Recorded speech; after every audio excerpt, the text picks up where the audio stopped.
बिस्मिल्लाहिर्रहमानिर्रहीम। अस्सलाम वालेकुम स्टूडेंट्स, मैं हूं हसन फरीद, आपका फिजिक्स टीचर। स्टूडेंट्स, आप लोग जानते हैं कि हम सर्किट्स को डिस्कस कर रहे हैं। पहले हम लोगों ने इंडिविजुअल सर्किट्स डिस्कस किए जिनमें सिर्फ एक सर्किट एलिमेंट लगा होता था। फॉर एग्जांपल, हमने ऐसा सर्किट डिस्कस किया जिसमें सिर्फ रेजिस्टर लगा हुआ है, या सिर्फ कैपेसिटर लगा हुआ है, या सिर्फ इंडक्टर लगा हुआ है।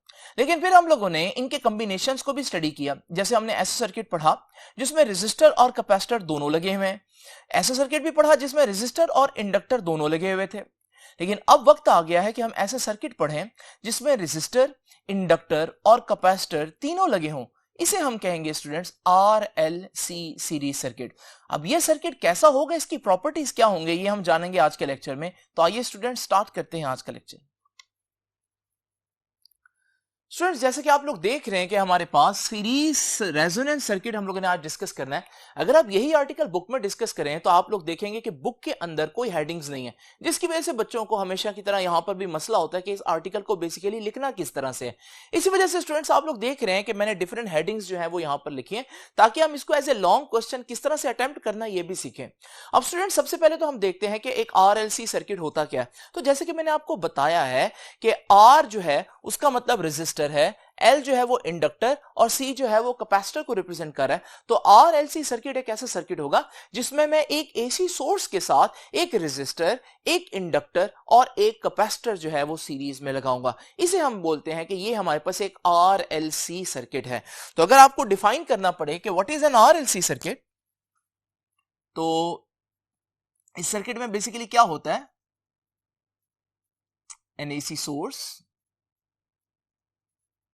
एक AC सोर्स होता है। An AC source is connected to a resistor, inductor and capacitor. Resistor, inductor और कैपेसिटर, तीन चीजें। और कैसे जोड़ना कैसे है, connected to a resistor, inductor and capacitor in series. Series में जोड़ना, आपको पता है दो तरह से हम जोड़ सकते हैं चीजों को, सीरीज और पैरेलल। यहां सीरीज से जोड़ना है। अगर मैं इसकी डायग्राम बनाऊं तो इसकी डायग्राम कुछ ऐसे होगी स्टूडेंट्स। ये हमारा AC सर्किट है और इस AC सर्किट के साथ अब हम लोगों ने ये तीनों सर्किट एलिमेंट्स कनेक्ट करने हैं। तो यहां पर मैं आपको एक रेजिस्टर कनेक्ट होता हुआ दिखा देता हूं, यहां पर एक कैपेसिटर तो उसका सिंबल, और यहां पर एक इंडक्टर और उसका सिंबल। आप लोग जानते हैं इस रेजिस्टर की रेजिस्टेंस R होगी, इस कैपेसिटर की कैपेसिटेंस C होगी और इस इंडक्टर की इंडक्टेंस जो है वो L होगी। तो ये है हमारे पास एक RLC सर्किट। लेकिन ये सीरीज सर्किट क्यों है? क्योंकि स्टूडेंट्स, अगर आप इस सर्किट को गौर से देखें, इस सर्किट को थोड़ी देर के लिए आप इस तरह से इस शेप में देखें, तो आप लोग देखेंगे कि जहां रेजिस्टर का एंड हो रहा है वहां से कैपेसिटर जो है वो कनेक्टेड है, और जहां कैपेसिटर का एंड हो रहा है वहां से इंडक्टर कनेक्टेड है। यानी ये एंड टू एंड कनेक्टेड है सारे सर्किट एलिमेंट्स, और इस तरह के कॉम्बिनेशन को हम सीरीज कॉम्बिनेशन कहते हैं। तो ये हमारे पास एक सीरीज कॉम्बिनेशन है। बच्चे ये कह सकते हैं कि सर ये तो देखें एक दूसरे के पैरेलल आ रहे हैं। नहीं स्टूडेंट्स, ये मैथमेटिक्स वाला पैरेलल नहीं है, बल्कि यहां पर सीरीज हम इसलिए बोल रहे हैं क्योंकि इन सब में एक जैसा करंट पास करेगा। करंट के पास कोई और ऑप्शन नहीं है, जो करंट यहां से निकलेगा वही रेजिस्टर में से, वही कैपेसिटर, वही इंडक्टर में से पास करेगा, क्योंकि करंट के पास कोई और रास्ता नहीं है। अब स्टूडेंट्स जरा तवज्जो से देखिए, आप लोग जानते हैं रेजिस्टर को हम पहले ही पढ़ते आ रहे हैं।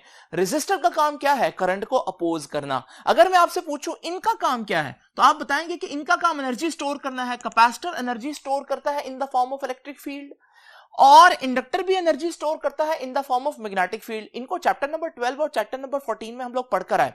लेकिन यहां मैंने आपको एक एडिशनल बात बताई थी बिल्कुल स्टार्ट में, वो क्या है कि हमारे पास नो डाउट ये जो रेजिस्टेंस है इसका तो काम ऑपोजिशन देना ही है, और इसकी ऑपोजिशन को हम रेजिस्टेंस कहते हैं। जितना ये करंट को रोकता है उसे हम बोलते हैं रेजिस्टेंस, जिसे हम कैपिटल R से रिप्रेजेंट करते हैं। अब ये जो कैपेसिटर स्टूडेंट्स, ऑल्दो इसका असल काम एनर्जी स्टोर करना है, लेकिन ये भी अल्टरनेटिंग करंट को अपोज करने की एबिलिटी रखता है, ये भी करंट को रोकता है। ये जो करंट को ऑपोजिशन देगा ना, जो करंट को रोकने की कोशिश करेगा, उसको मैं रेजिस्टेंस नहीं कह सकता, वो तो सिर्फ रेजिस्टर का काम है। तो ये जो करंट को रोकेगा, जो ऑपोजिशन प्रोवाइड करेगा, उसको मैं कहूंगा कैपेसिटिव रिएक्टेंस, और उसको स्टूडेंट्स हम XC सिंबल देते हैं। और इसी तरह से इंडक्टर को अगर हम देखें तो इसका असल काम जो है वो एनर्जी स्टोर करना है in the form of magnetic field, लेकिन ये भी कुछ ना कुछ ऑपोजिशन दे सकता है अल्टरनेटिंग करंट को अपने मैग्नेटिक फील्ड्स की वजह से। ये जो ऑपोजिशन देगा करंट को, इसे हम बोलेंगे इंडक्टिव रिएक्टेंस, और इसका सिंबल है XL। यानी कि मैं कह सकता हूं कि इस वक्त हमारा जो पूरा सर्किट है, उसमें से गुजरने वाले करंट को एक नहीं बल्कि 3 सर्किट एलिमेंट्स अपोज करेंगे। एक ऑपोजिशन उसको रेजिस्टर ऑफर करेगा, जिसे हम रेजिस्टेंस कहेंगे। एक ऑपोजिशन जो है वो हमारे पास कैपेसिटर उसको ऑफर करेगा, जिसे हम कैपेसिटिव रिएक्टेंस यानी XC कहेंगे। और एक ऑपोजिशन इंडक्टर अपोज करेगा, ऑफर करेगा, जिसे हम इंडक्टिव रिएक्टेंस कहेंगे। मैं यूं भी कह सकता हूं कि हमारे पास बेसिकली 2 किस्म के ऑपोजिशंस हैं, रेजिस्टेंस और रिएक्टेंस। तो स्टूडेंट्स, ये तो हमारे पास इंडिविजुअल ऑपोजिशंस हो गई। आप सोच रहे होंगे कि टोटल कुल मिलाकर पूरी ऑपोजिशंस कितनी होंगी, तो वो स्टूडेंट्स कहलाती है इंपेडेंस। याद रखिएगा, क्योंकि तीनों सर्किट एलिमेंट्स लगे हुए हैं, तो तीनों सर्किट एलिमेंट्स जब मौजूद हो तो टोटल ऑपोजिशन, कंबाइंड ऑपोजिशन, जिसे हम क्या बोलते हैं, इंपीडेंस। याद रखिएगा, इंपीडेंस क्या होती है, इंपीडेंस होती है टोटल ऑपोजिशन। तो ये भी अपोज कर रहा है, ये भी अपोज कर रहा है, ये भी अपोज कर रहा है। अब इसका टोटल ऑपोजिशन का फॉर्मूला क्या होगा, R का स्क्वायर यानी रेजिस्टेंस का स्क्वायर प्लस XL और XC, वो जो दोनों रिएक्टेंस हैं, जो कैपेसिटर की ऑपोजिशन और जो इंडक्टर की ऑपोजिशन है, उसके डिफरेंस का स्क्वायर। अब स्टूडेंट्स, ये फॉर्मूला कहां से आया इसको अभी हम डिस्कस नहीं करेंगे, लेकिन इसको आप लोगों ने एज इट इज याद रखना है कि अगर हमारे पास तीनों सर्किट एलिमेंट्स मौजूद हो सर्किट के अंदर, तो फिर ऑपोजिशन टू द करंट जो है वो इनकी कंबाइंड ऑपोजिशन होगी। वो कंबाइंड ऑपोजिशन यानी कि इंपीडेंस का फॉर्मूला क्या होता है, रेजिस्टेंस का square plus difference of reactance का स्क्वायर। अब स्टूडेंट्स, यहां एक और बात बताता चलो, 3 किस्म की ऑपोजिशंस हैं, resistance, capacitive reactance, inductive reactance. Students, जो XC है इसका फॉर्मूला याद रखिएगा, इसका फॉर्मूला है 1/ωc, या ओमेगा की जगह हम लिख सकते हैं 2πfc। ये फॉर्मूला हम लोगों ने पहले पढ़ा हुआ है। इसी तरह से स्टूडेंट्स, जो XL है उसका फॉर्मूला है ωL, और ओमेगा की जगह 2πf अगर मैं लिख दूं तो 2πf और साथ आ जाएगा L। अब यहां नोट करने वाली बात क्या है स्टूडेंट्स, ये तीनों बातें बड़ी इंपॉर्टेंट है। नोट करने वाली बात यह है कि हमारे पास रेजिस्टेंस के फार्मूला में फ्रीक्वेंसी का ताल्लुक ही नहीं है, यानी कि मैं कह सकता हूं कि resistance is basically independent of frequency. Resistance frequency पर डिपेंड नहीं करती। और स्टूडेंट्स, यहां पर देखें, XC में फ्रीक्वेंसी आ रही है, और फ्रीक्वेंसी कहां आ रही है, डिनोमिनेटर में। इसका मतलब XC का फ्रीक्वेंसी से रिलेशन है, और कैसा रिलेशन है, इनवर्स रिलेशन है। तो मैं यहां पर इसको थोड़ी देर के लिए मिटाकर सिर्फ ये फैक्ट लिख देता हूं आप लोगों के लिए कि कैपेसिटर की जो ऑपोजिशन है वो उस करंट की फ्रीक्वेंसी के इनवर्सली प्रोपोर्शनल होती है। बिल्कुल इसी तरह से अगर आप देखें, XL में भी फ्रीक्वेंसी आ रही है, लेकिन फ्रीक्वेंसी न्यूमरेटर में है, इसका मतलब इसका ताल्लुक फ्रीक्वेंसी से डायरेक्ट है। तो मैं यहां पर यह लिख देता हूं कि हमारे पास XL is directly proportional to frequency. तो आपने देखा कि 3 ऑपोजिशंस हैं, और तीनों ऑपोजिशंस का जो फ्रीक्वेंसी के साथ रिलेशन है वो बिल्कुल डिफरेंट है। रेजिस्टेंस का फ्रीक्वेंसी के साथ रिलेशन ही नहीं है, XC का फ्रीक्वेंसी के साथ इनवर्स रिलेशन है, और XL का फ्रीक्वेंसी के साथ डायरेक्ट रिलेशन है। स्टूडेंट्स, इस सूरत में अगर मैं इनकी इंपीडेंस डायग्राम बनाऊं तो इनकी इंपीडेंस डायग्राम कुछ ऐसे होगी। देखिए, रेजिस्टेंस फ्रीक्वेंसी पर डिपेंड ही नहीं कर रही, इसको मैं रेजिस्टेंस को एक्स एक्सिस में ड्रॉ करूंगा, तो ये रेजिस्टेंस को एक्स एक्सिस में ड्रॉ कर लिया क्योंकि वो इंडिपेंडेंट ऑफ फ्रीक्वेंसी है। लेकिन अगर आप गौर से देखें, XC और XL बिल्कुल एक दूसरे के ऑपोजिट चल रहे हैं, वो फ्रीक्वेंसी के साथ इनवर्स और ये फ्रीक्वेंसी के साथ डायरेक्ट रिलेशन रखती है। इसका मतलब ये हुआ स्टूडेंट्स कि ये तो बिल्कुल एक दूसरे के ऑपोजिट कैरेक्टरिस्टिक्स रखती हैं। इस सूरत में क्योंकि एक्सएल और एक्ससी बिल्कुल एक दूसरे के ऑपोजिट होती है, तो मैं इनको कुछ इस तरह से बनाऊंगा। ये देखिए हमारे पास, इसको हम कह देते हैं एक्सएल और इसको हम कह देते हैं एक्ससी। अभी हम इस बहस में नहीं पढ़ते कि ये बड़ी होगी या ये छोटी होगी, ये हम आगे डिस्कस करेंगे। अभी मैंने आपको बताया ये है कि रेजिस्टेंस फ्रीक्वेंसी पर डिपेंड ही नहीं करता, उसको एक्स एक्सिस में ड्रॉ करेंगे और इनका फ्रीक्वेंसी के लिहाज से एक दूसरे के बिल्कुल ऑपोजिट रिलेशन बन रहा है। तो फिर मैं अगर एक्सएल को ऊपर बनाऊंगा तो एक्ससी को नीचे बनाऊंगा, क्योंकि हमने दिखाना है कि वो एक दूसरे के बिल्कुल ऑपोजिट है। और रेजिस्टर को तो एक अलग ही डायरेक्शन में बना दिया कि भाई उसका तो फ्रीक्वेंसी से कोई ताल्लुक ही नहीं है। तो इसकी इंपीडेंस डायग्राम जो है वो हम कुछ इस तरह से बनाते होते हैं स्टूडेंट्स, तो इसको भी आप लोगों ने याद रखना है। अब स्टूडेंट्स जरा तवज्जो कीजिए, यहां पर हम सबसे पहला केस डिस्कस करते हैं। पहला केस क्या है? एट लो फ्रीक्वेंसी, अगर वो जो एसी सोर्स है मैं उसकी फ्रीक्वेंसी बहुत कम रखूं तो फिर क्या होगा? अब आप लोग जानते हैं लो फ्रीक्वेंसी मैंने बताया, तो हम लोग जानते हैं कि एट लो फ्रीक्वेंसी कम, और मैं बता चुका हूं अगर फ्रीक्वेंसी कम होगी तो इनवर्स रिलेशन, तो एक्ससी ज्यादा, और फ्रीक्वेंसी कम तो एक्सएल कम ही होगा क्योंकि डायरेक्ट रिलेशन है। तो आप लोग देख रहे हैं जब मैं बहुत कम फ्रीक्वेंसी रखूंगा तो फ्रीक्वेंसी कम होने की वजह से एक्ससी बहुत ज्यादा और एक्सएल बहुत कम होगा। तो यानी कि मैं कह सकता हूं eight low frequency एक्ससी is greater than XL. Capacitor की ऑपोजिशन इंडक्टर की ऑपोजिशन से ज्यादा होगी लो फ्रीक्वेंसी पर, वो फार्मूला बता रहा है। अब स्टूडेंट्स इस सूरत में हम क्या कहेंगे कि हेंस कैपेसिटेंस डोमिनेट्स। याद रखिएगा, जिसकी ऑपोजिशन ज्यादा हो वो डोमिनेट कर जाता है। आप लोग जानते हैं ये एक दूसरे की जिद है, एक दूसरे के बिल्कुल ऑपोजिट चीजें हैं, और इसकी ऑपोजिशन ज्यादा है तो इसका मतलब ये इस पर डोमिनेट कर गया। यानी कि रेजिस्टर, कैपेसिटर और इंडक्टर तीन चीजें थी ना, इसका तो मसला ही नहीं ना, उसका तो फ्रीक्वेंसी से ताल्लुक ही नहीं, मसला इन दोनों का है। जो आपस में कंपटीशन है वो इन दोनों का है, और इस वक्त इस कंपटीशन में कौन जीता? एक्ससी। तो कैपेसिटर जीत गया, इसलिए हम कहते हैं कि कैपेसिटेंस डोमिनेट कर गई है। इस सूरत हाल में ठीक है, 2 पॉइंट हो गए। तीसरा पॉइंट क्या है? इस सूरत हाल में मैं क्या नतीजा निकालूंगा? Hence at low frequency an RLC circuit, RLC circuit है ना हमारा, circuit behaves like an RC circuit. देखिए स्टूडेंट्स, बड़ी इंपॉर्टेंट बात है कि असल में सर्किट क्या है? सर्किट वो है जिसमें तीन चीजें लगी हुई हैं, रेजिस्टर, इंडक्टर और कैपेसिटर। लेकिन इंडक्टर और कैपेसिटर की तो आपस में जिद थी, और लो फ्रीक्वेंसी पर उस जिद में कौन जीता? कैपेसिटेंस डोमिनेट कर गई, और कैपेसिटेंस डोमिनेट कर गई तो इन दोनों में से कैपेसिटेंस जीत गई, तो रेजिस्टेंस ने तो वैसे ही रहना है, लेकिन एल और सी में से सी जीत गया, तो है ये आरएलसी सर्किट। लेकिन अभी ये बिहेव बिल्कुल वैसे करेगा जैसे एक आरसी सर्किट बिहेव करता है। यानी आप यूं समझे जैसे इंडक्टर लगा ही नहीं हुआ।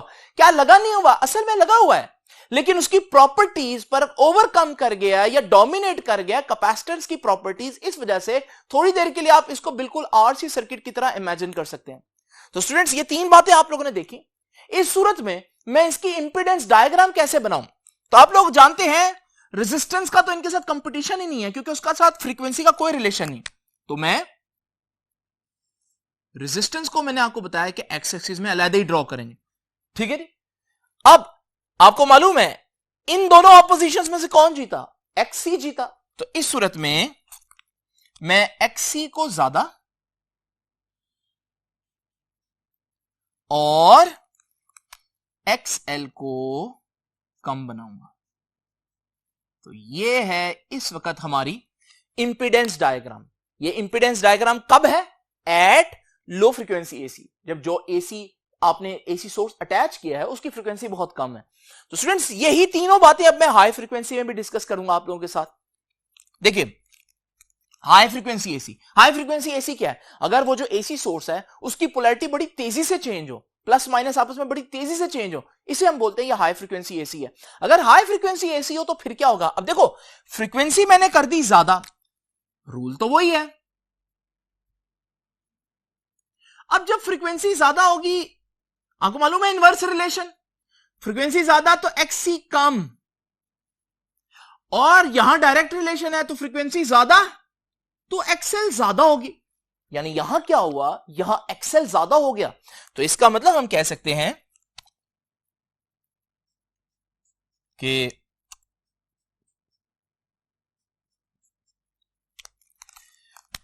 at high frequency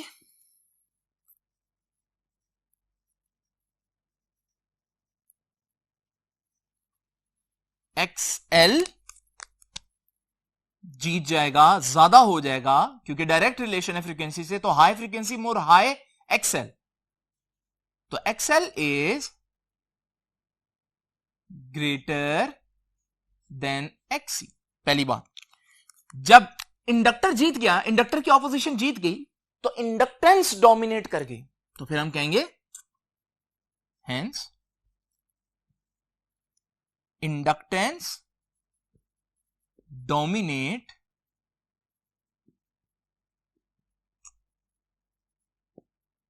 ठीक है। अब इंडक्टेंस डोमिनेट कर गई, असल में सर्किट क्या था? RLC circuit. तो hence at high frequency an RLC circuit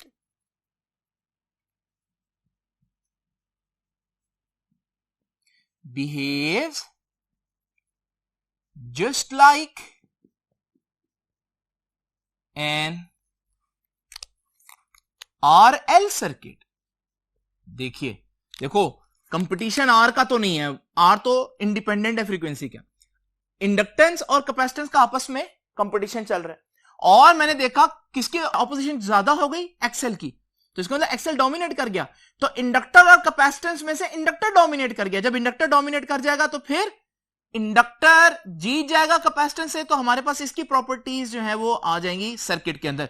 तो हम कहेंगे है तो RLC सर्किट, हमने कैपेसिटर उतारा नहीं है, लेकिन कैपेसिटर की प्रॉपर्टीज पर डोमिनेट कर गई है इंडक्टर की प्रॉपर्टीज, इस वजह से है ये RLC सर्किट, बट बिहेव करेगा RL सर्किट की तरह। कब? Eight high frequency. अब डेफिनेटली इसकी इंपीडेंस डायग्राम क्या होगी? जैसे कि मैंने आपको बताया तरीका, तीन चीजें हैं। R जो है उसका तो फ्रीक्वेंसी से रिलेशन ही नहीं है, तो उसको तो हम अलहदा एक्स एक्सिस में ड्रॉ करेंगे। इन दोनों का आपस में कंपटीशन है, और इस केस में जब हाई फ्रीक्वेंसी है, आपने देखा XL XC से ज्यादा है, तो अब के मैं XL का वेक्टर बड़ा बनाऊंगा।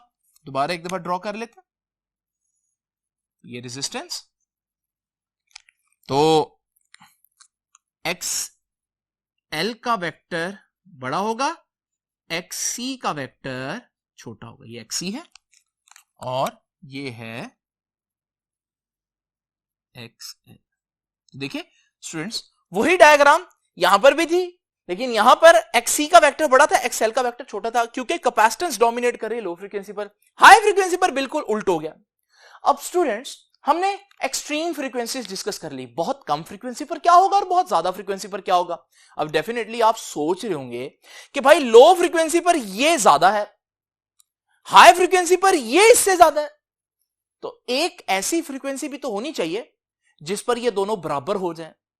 तो आप भी वही बात सोचे जो मैं सोच रहा हूं। स्टूडेंट्स, ऐसी एक फ्रीक्वेंसी एग्जिस्ट करती है, और उस फ्रीक्वेंसी को ही हम कहते हैं रेजोनेंस फ्रीक्वेंसी, जो आज का हमारा आर्टिकल है। तो रेजोनेंस फ्रीक्वेंसी क्या होगी, पहले तो इसको डिफाइन करना पड़ेगा। तो व्हाट इज रेजोनेंस फ्रीक्वेंसी?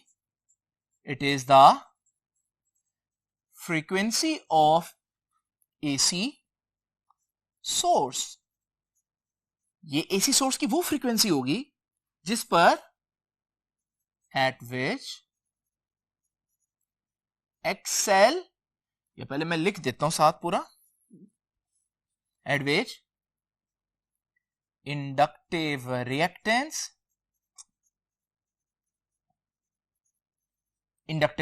यानी कि एक्सएल क्या हो जाए, बिकम्स इक्वल, बराबर हो जाए, becomes equal to capacitive reactance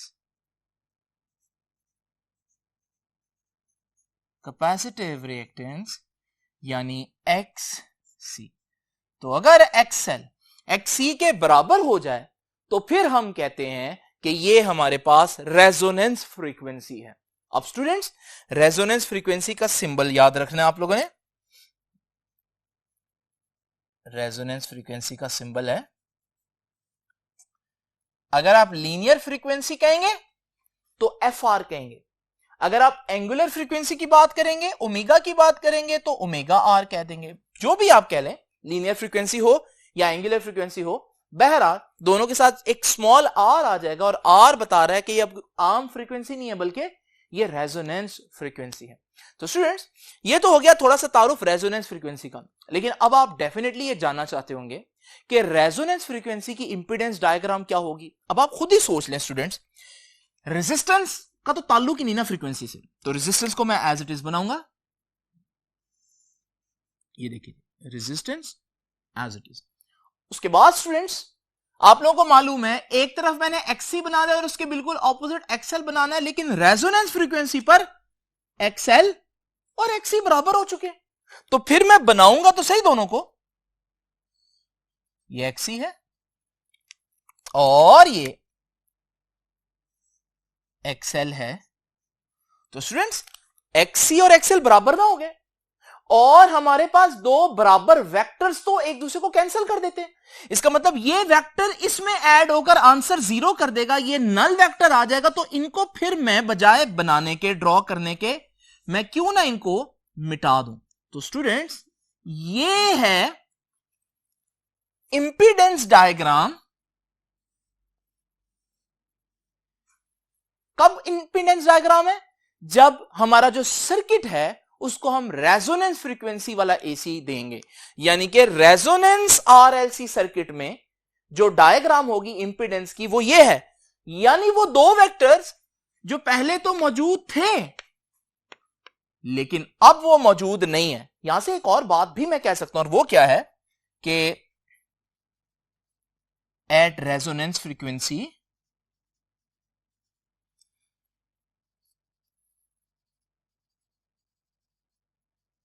circuit behaves just like a resistive circuit। क्या सिर्फ रेजिस्टर लगा होगा? नहीं स्टूडेंट्स, इंडक्टर भी लगा होगा, कैपेसिटर भी लगा होगा, लेकिन इंडक्टर और कैपेसिटर की ऑपोजिट प्रॉपर्टी एक दूसरे को कैंसिल कर देंगी। इस वजह से हमारे पास रेजिस्टर ही डोमिनेट कर रहा है, सिर्फ बाकी दोनों चीजें आपको नजर नहीं आएंगी। इसका मतलब क्या है, रेजिस्टर डोमिनेट कर रहे हैं, मैं बाद में समझाता हूं, लेकिन अभी आप लोग इतना याद रखिए कि एक ऐसी फ्रीक्वेंसी आएगी जिसपे आपका सर्किट, हालांकि कैपेसिटर लगा हुआ है, हालांकि इंडक्टर भी लगा हुआ है, लेकिन आपका सर्किट बिल्कुल रेजिस्टिव बिहेव कर रहा होगा। स्टूडेंट्स, देखा आप लोग ने कि हमने 3 किस्म की फ्रीक्वेंसीज पे बिहेवियर देखा। लो फ्रीक्वेंसी पर क्या होगा, और लो फ्रीक्वेंसी पर हमने देखा कौन ज्यादा होगा, कौन डोमिनेट करेगा, और सर्किट कैसे बिहेव करेगा, और इंपीडेंस डायग्राम क्या होगी। हाई फ्रीक्वेंसी पर कौन ज्यादा होगा, कौन डोमिनेट करेगा, सर्किट कैसे बिहेव करेगा, और इंपीडेंस डायग्राम। फिर रेजोनेंस फ्रीक्वेंसी पर कौन बड़ा होगा, अब हमें पता चल गया कोई भी बड़ा नहीं होगा बल्कि दोनों बराबर हो जाएंगे, XL XC के बराबर हो जाएगा। और सर्किट कैसे बिहेव करेगा? सर्किट ना आर एल होगा ना आर सी होगा, बल्कि सर्किट सिर्फ रेजिस्टिव होगा, सिर्फ आर होगा, और इंपीडेंस डायग्राम पे डेफिनेटली ये बनेगी। अब स्टूडेंट्स डेफिनेटली आप जानना चाहते होंगे कि ये रेजोनेंस फ्रीक्वेंसी कितनी होगी, ये कैसे हम डिसाइड करेंगे? इसके लिए तो हमें कोई फार्मूला चाहिए। तो आइए अब जरा देखते हैं इस आर्टिकल की मैथमेटिकल डेरिवेशन, जिसमें हम रेजोनेंस फ्रीक्वेंसी का फार्मूला डिराइव करेंगे। देखिए स्टूडेंट्स, इस फार्मूला को डिराइव करने के लिए सबसे सिंपल बात जो आपको पता होनी चाहिए वो क्या है? रेजोनेंस फ्रीक्वेंसी होती क्या है? रेजोनेंस फ्रीक्वेंसी वो फ्रीक्वेंसी है जिस पर दोनों यानी कैपेसिटर और इंडक्टर दोनों की ऑपोजिशन आपस में बराबर हो जाए। तो यहीं से इस बात का आगाज करते हैं, डेरिवेशन यहीं से स्टार्ट करते हैं कि एक्स सी कैपेसिटर की ऑपोजिशन बराबर हो जाएगी एक्स एल यानी कि इंडक्टर की ऑपोजिशन के।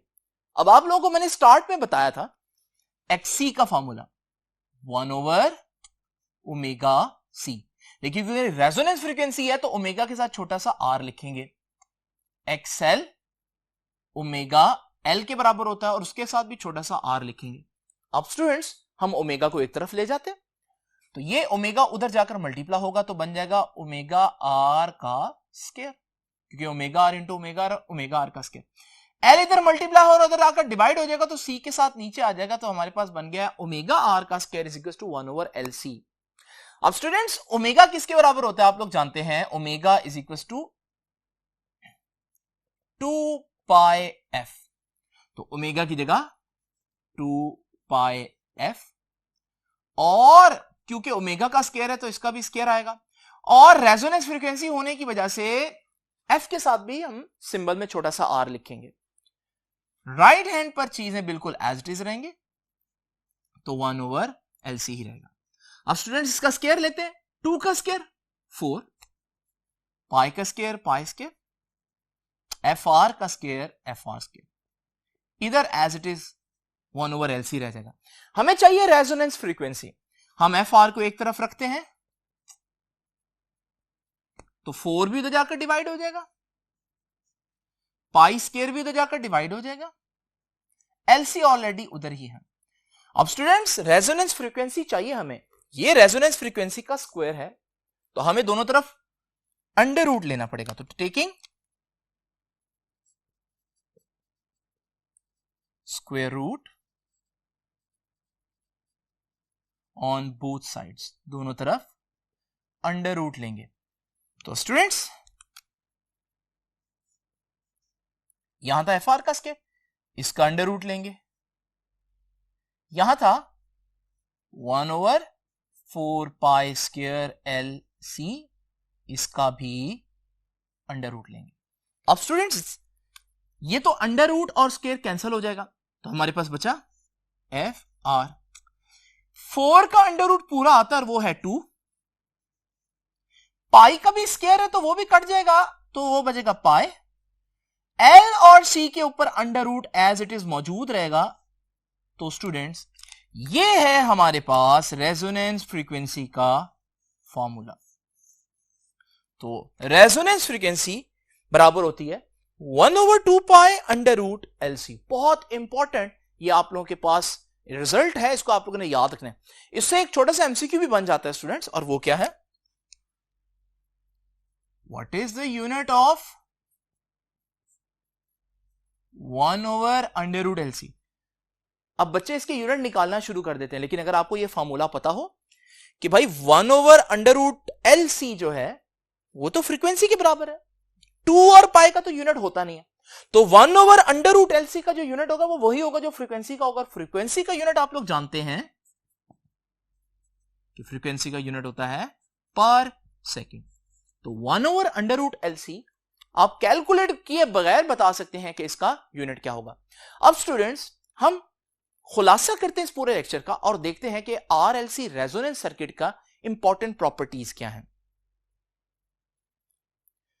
स्टूडेंट्स अब हम पढ़ेंगे important characteristics of RLC resonance circuit. जब रेजोनेंस आ जाती है यानी कैपेसिटर और इंडक्टर की ऑपोजिशन अगर हम बराबर कर दें RLC सर्किट के अंदर, तो क्या कैरेक्टरिस्टिक्स होंगी? देखिए कुछ बातें बड़ी सिंपल हैं। Number 1, resonance frequency can be given by, किसी भी सर्किट की रेजोनेंस फ्रीक्वेंसी इस फार्मूला से दी जा सकती है। ये वही फार्मूला है जो अभी आप लोगों के सामने मैंने यहां पर डिराइव किया कि हमारे पास रेजोनेंस फ्रीक्वेंसी जो है वो 1/2 pi under root L C के बराबर है। तो पहला पॉइंट तो बहुत सिंपल है कि किसी भी सर्किट की रेजोनेंस फ्रीक्वेंसी क्या होगी, वो कौन सी फ्रीक्वेंसी एसी दूं जिस पर वो सर्किट रेजोनेट करना शुरू कर देगा, वो इस फॉर्मूला से आ सकती है।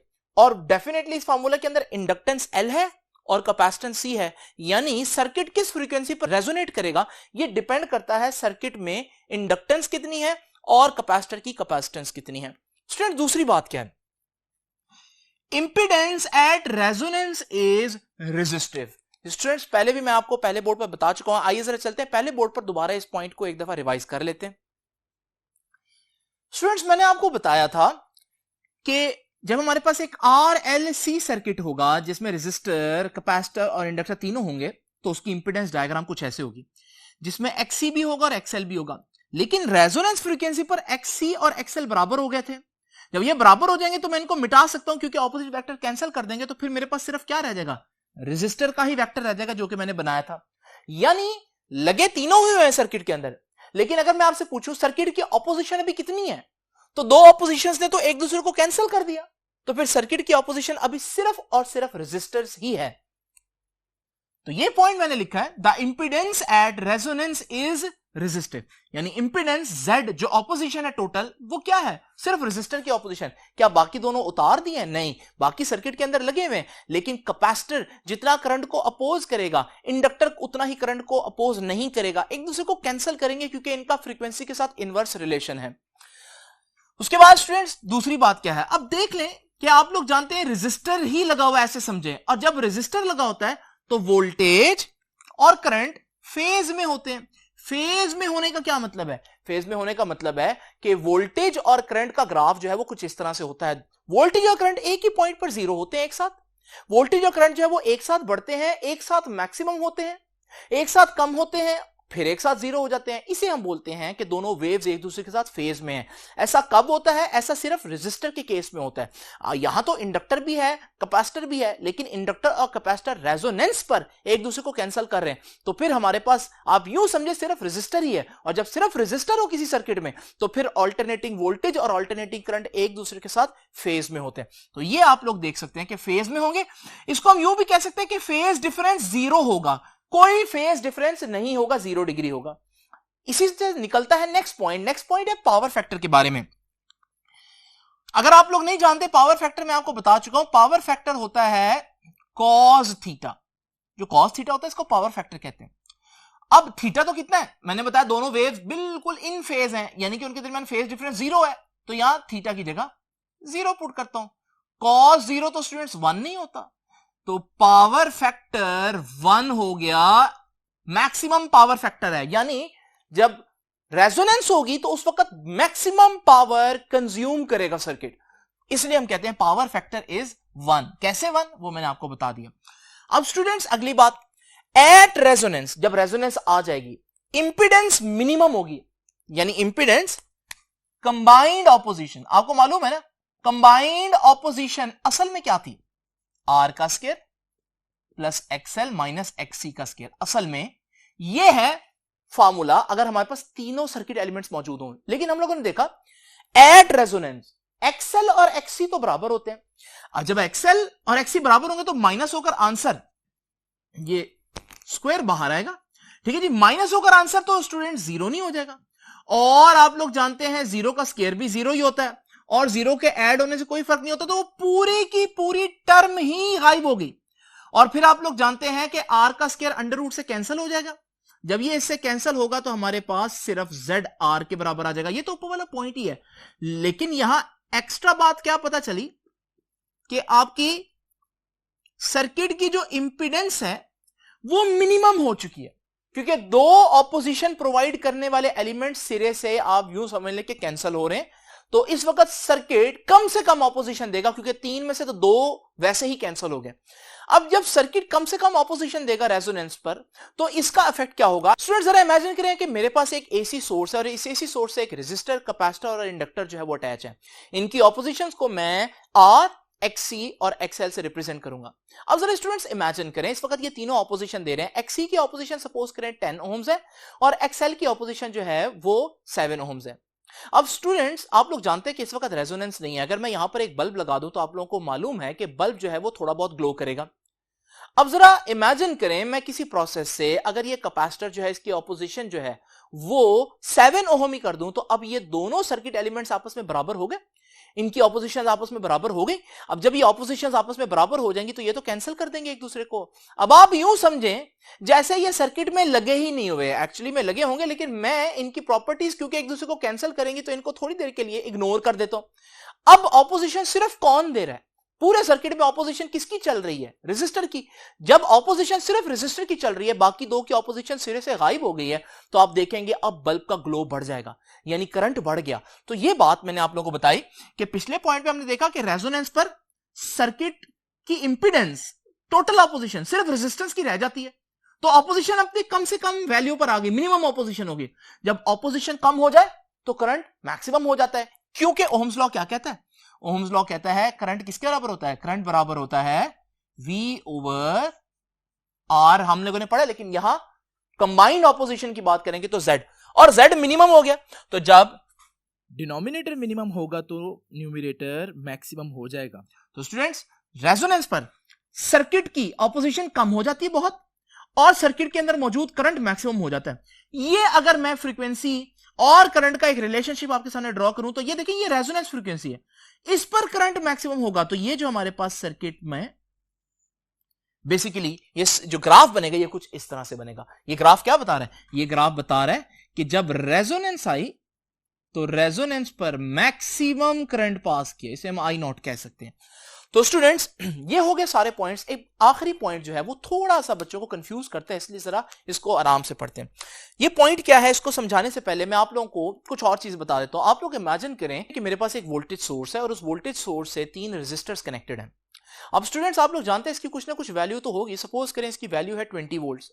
अब क्योंकि यही 20 वोल्ट जो है वो रेजिस्टर्स में डिवाइड होंगे, तो हो सकता है इस रेजिस्टर की जब मैं वोल्ट मीटर लगाऊं तो यहां वोल्टेज आ रही हो 7 वोल्ट, इसके गिर जब मैं वोल्ट मीटर लगाऊं तो इसके गिर वोल्टेज आ रही हो 3 वोल्ट, और इसके गिर जब मैं वोल्ट मीटर लगाऊं तो इसके गिर वोल्टेज आ रही हो 10 वोल्ट। अगर आप किसी भी रेजिस्टर को देखें तो वो सोर्स की वोल्टेज से कम है, क्योंकि सोर्स के पास 20 वोल्ट थे और वो डिवाइड हुए हैं। तो जब वो डिवाइड होंगे तो इंडिविजुअल रेजिस्टर के पास वोल्टेज और जो सोर्स का वोल्टेज है उससे कम ही होंगे और होने चाहिए, क्योंकि आप डिवाइड कर रहे हैं ना वोल्टेज। क्या ऐसा मुमकिन है कि मेरे पास 20 वोल्ट का एक सोर्स लगा हो और इसके गिर्द जब मैं किसी एक रेजिस्टर के गिर्द वोल्ट मीटर लगाऊं तो वोल्ट मीटर बताए कि इस रेजिस्टर को 25 वोल्ट मिल रहे हैं? नहीं स्टूडेंट्स, ऐसा नहीं हो सकता। जब टोटल वोल्टेज ही 20 वोल्ट्स है तो ऐसा कैसे मुमकिन है कि एक इंडिविजुअल रेजिस्टर को 25 वोल्ट्स मिल रहे हो?